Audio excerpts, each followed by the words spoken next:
رہے گا قائم پہاڑ جب نہ رہے خدایا، تیرے منہ کی ایک بات بھی ٹلے گی نہ چاہے کچھ بھی ہو۔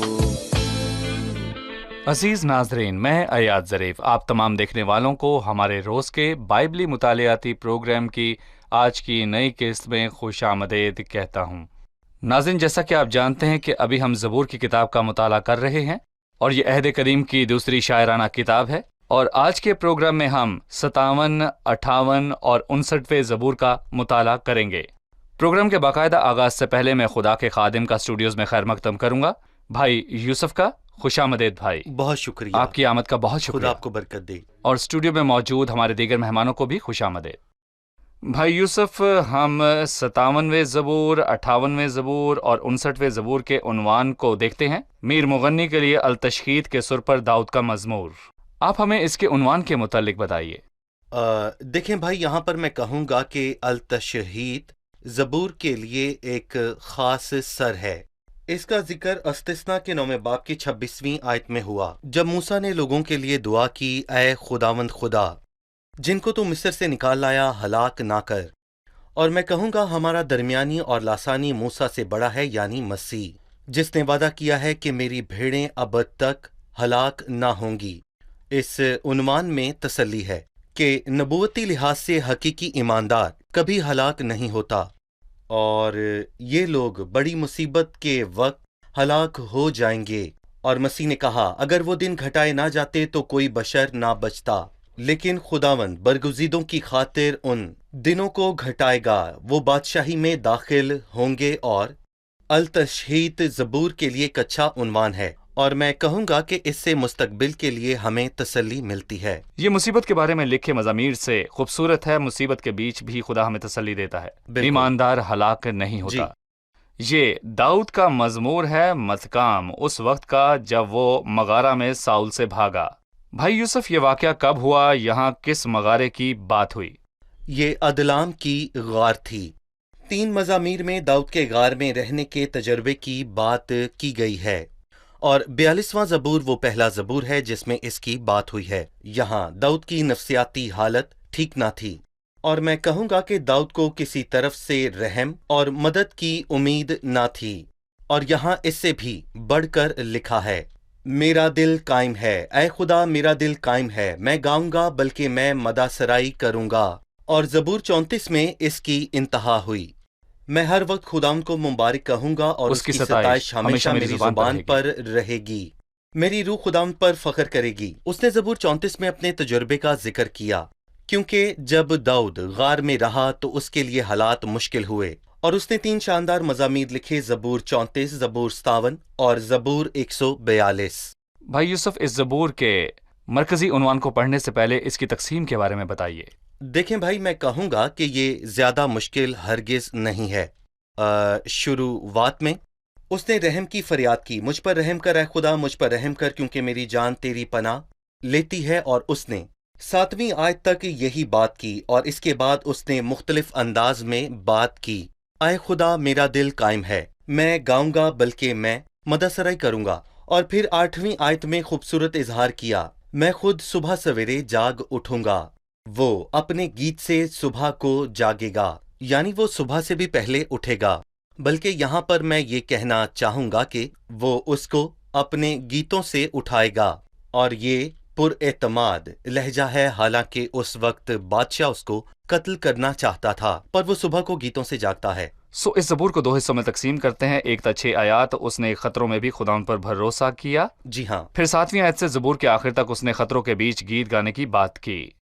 اس تعارف پر اپنی رائے دیں، مجھ پر رحم کر اے خدا، مجھ پر رحم کر، کیونکہ میری جان تیری پناہ لیتی ہے، میں تیرے پروں کے سایہ میں پناہ لوں گا جب تک یہ آفتیں گزر نہ جائیں۔ اس نے کہا، خدا کے پروں کے نیچے اس کی پناہ ہے۔ خدا کے پروں کے نیچے پناہ لینا کس کے بارے میں بات کرتا ہے؟ اس کے بارے میں بتائیے۔ مجھ پر رحم کر، یہ اس زبور کے آغاز میں لکھا ہے، اور یہ زبور 51 اور اس سے پچھلے زبور یعنی زبور 56 اور اس زبور میں موجود ہے، اور میں کہوں گا کہ یہ 3 بار لکھا ہے۔ مجھ پر رحم کر، کیونکہ ایمانداروں کو رحم کی ضرورت ہوتی ہے، چاہے اندرونی دشمن ہو، یعنی کہ خواہشات، یا پھر